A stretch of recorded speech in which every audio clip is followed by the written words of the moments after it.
அனைவருக்கும் வணக்கம். அண்ணாமலையானின் திருப்பாதம் பணிந்து உண்ணாமலை அவையின் திருப்பாதம் பணிந்து உங்களை எல்லாம் சிவ சபரீசா ஜோதிட சேனல் வழியாக சந்திப்பதில் மற்றற்ற மகிழ்ச்சி. இந்த பதிவில் மகர ராசிக்கு குரு பயிற்சி பலன்கள் எவ்வாறு உள்ளது என்பதை பற்றி பார்ப்போம். மகர ராசி அன்பர்களே, நமது ராசிக்கு குரு பகவான் என்ன பண்ண போகிறாருங்க, அதாவது நம்ம ராசியிலேருந்து 5ஆம் பாவம் மேச ராசியிலிருந்து ரிஷப ராசியில் அமர போகிறார். அப்போ நம்ம ராசிக்கு 4ஆம் வீட்டில் இருந்த குரு பகவான் இப்போ 5இல் அமர்ந்து எங்கள் கன்னி வீடு, விருச்சிக வீடு, மகர வீட்டையவே பார்க்குறாரு. அப்போது குரு பகவானது பார்வை நம்ம மகர ராசிக்கு கிடைக்க போகிறது. அது ஒரு ப்ளஸ் பாயிண்ட்டு, சரிங்களா? அப்போ நம்ம ஒரு 25% நம்ம ஜெயிச்சிட்டோன்னு வச்சுக்கோங்க. அடுத்தது ரிஷப வீட்டில் அமர்ந்த ரிஷப வீட்டில் பார்த்துட்டிங்கன்னா கார்த்திகை நட்சத்திரம், ரோகிணி நட்சத்திரம், மிருகசீரிட நட்சத்திரம் 9 பாதங்கள் இருக்கும்.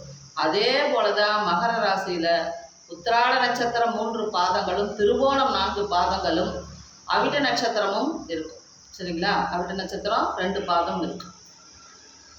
அப்போது ரிஷப ராசியில் அமர்ந்த நட்சத்திர பாதங்கள் அனைத்தும் எங்கே இருக்குது? மகர ராசியில் இருக்குது. சூரியனோட நட்சத்திரம் இருக்குது, சந்திரனோட நட்சத்திரம் இருக்குது, செவ்வாயோட நட்சத்திரங்களும் இருக்குது. அப்போ கார்த்திகை நட்சத்திரத்தில், அதாவது மேச ராசியில் 4ஆம் பாதம், அது 1ஆம் பாதத்திலிருந்து 2ஆம் பாதத்திற்கு ரிஷப ராசியில் அமர்ந்து கன்னி வீட்டை பார்க்குறாரு, விருச்சிக வீட்டை பார்க்குறார், மகர வீட்டை பார்க்குறார். அப்போ கன்னி பாவகம் என்பது நமக்கு எந்த பாவகமாக வருகிறது? மகர ராசிக்கு கண்டிப்பாக அது 9ஆம் பாவகமாக வருகிறது. அடுத்தது 11ஆம் பாவகமாக விருச்சிக பாவம் வருகிறது. அடுத்தது நம்ம பாவகம் ராசி. அப்போ நம்ம ராசியவே பார்க்குறாரு. அப்போ 9, 11 ராசி. அப்போ 9ஆம் பாவகம் அப்படிங்கிறது பாக்கியஸ்தானம் தானுங்க. அப்போ கண்டிப்பாக நமக்கு லாபம் தானே. அப்போ மகர ராசி என்பவர்களுக்கு 9ஆம் பாவகம் விருத்தி அடைகிறது. குரு பார்க்க கோடி நன்மை. குரு பகவான் பார்வையால் நமக்கு இதுவரை இருந்த என்னங்க பிரச்சனைகள் எல்லாம் தீர்ந்து வரும். பணம், பத்திரம், கையெழுத்து, இதனால் எல்லாம் ஏற்பட்ட பிரச்சனைகள் எல்லாம் படிப்படியாக குறைந்து வரும். கண்டிப்பாக நீங்கள் ஒரு கையெழுத்து போட்டு ஒரு சொத்தை விரயம் செய்வீர்கள். ஏன்னா கால புருஷனுக்கு அது 6ஆம் இடம். அப்போ அந்த 6ஆம் இடத்துல என்ன ஆக போகுது? விரய பாவகம் தானே. அப்போ கடன் தானே. அப்போ கடனெல்லாம் கட்டிடுவீங்க. ஆனால் என்னாங்க, ஒரு கையெழுத்தினால், ஒரு கையெழுத்து போட்டு ஒரு சொத்தை விற்றோ இல்லைன்னா ஒரு கடன் வாங்கியோ ஒரு கடனை அடைப்பீங்க.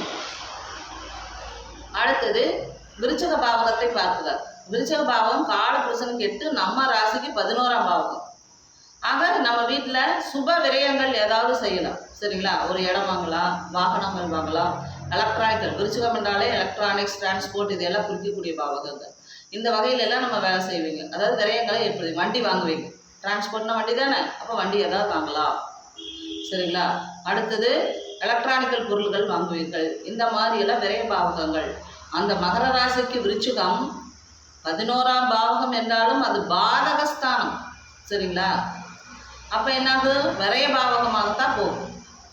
அடுத்து நம்ம ராசியவே குரு பார்க்குறாரு. குரு நம்ம ராசிக்கு 3, 12க்குரியவர். அப்போ அவர் என்ன, விரையாதிபதியும் கூட 2வது என்னங்க 3ஆம் பாவகத்துக்குரியவர். முயற்சி, தைரியம், வீரியம். அப்போ முயற்சி, கடும் முயற்சி வேண்டும். அந்த விரையாதிபதி என்ன பண்ணுறாரு? ராசியோட 5ஆம் பாவகத்திலே அமர்ந்து நம்ம ராசியை பார்க்குறாரு. அப்போ அதனால தான் விரயங்கள் ஏதேனும் செய்து கொள்ளணும். நமக்கு விரயங்கள் ஏற்பட்டுரும். சொத்துகள் விற்கும். இது வரைக்கும் விற்காமல் இருந்த சொத்துகள் விற்றுரும். அப்போ விற்று அந்த கடனெல்லாம் அடைப்போம். ஏன்னா 6ஆம் பாவம்னா கடனா. அப்போ கடன் அடைஞ்சிடும். வழக்குகள், ஏன்னா குரு என்ன பண்ணுறாரு? விரையாதி 12ஆம் பாவகம் என்பது மருத்துவ செலவுகளை குறிக்கும், அவமானங்களை குறிக்கக்கூடிய இடம், வம்பு வழக்குகளை குறிக்கக்கூடிய இடம். அந்த மாதிரி இருக்கக்கூடியதுனால குரு பகவான் இதுவரை இருந்த இடர்பாடுகளை எல்லாம் என்ன பண்ணுவார்? கொஞ்சம் குறைப்பார். குருவின் பார்வைப்பட்டதால் குறையும், சரிங்களா? அதனால் மகர ராசி என்பவர்களே, மனத்தை எப்போவுமே எப்படி வச்சுக்கணும்? திடமாக வச்சுக்கணும், தளர விடக்கணும். நம்ம எப்போவுமே கெட்டியான ஆளுங்க. ஏன்னா சனி பகவானோட ஆட்சி வீடு, சனி பகவானோட வீடு அல்லவா? அப்போ நம்ம வேர்வை சிந்தி வேலை செய்யறதுக்கு தயாராக இருக்கக்கூடிய ஆளுங்க. அதனால் எது வந்தாலும் பார்த்துக்கலான்னு ஓடிட்டே இருப்பீங்க, சரிங்களா? ஓகே. கொஞ்சம் விடாமுயற்சியுடன் குருவை கல்லால மரத்தின் அடியில் இருக்கக்கூடிய குரு பகவானை வழிபாடு செய்து குருவினது அருளை பெற்று, பரிபூர்ண அருளை பெற்று வாழ்வாங்கு வாழ அண்ணாமலையானிடம் வேண்டி சிவாய நம.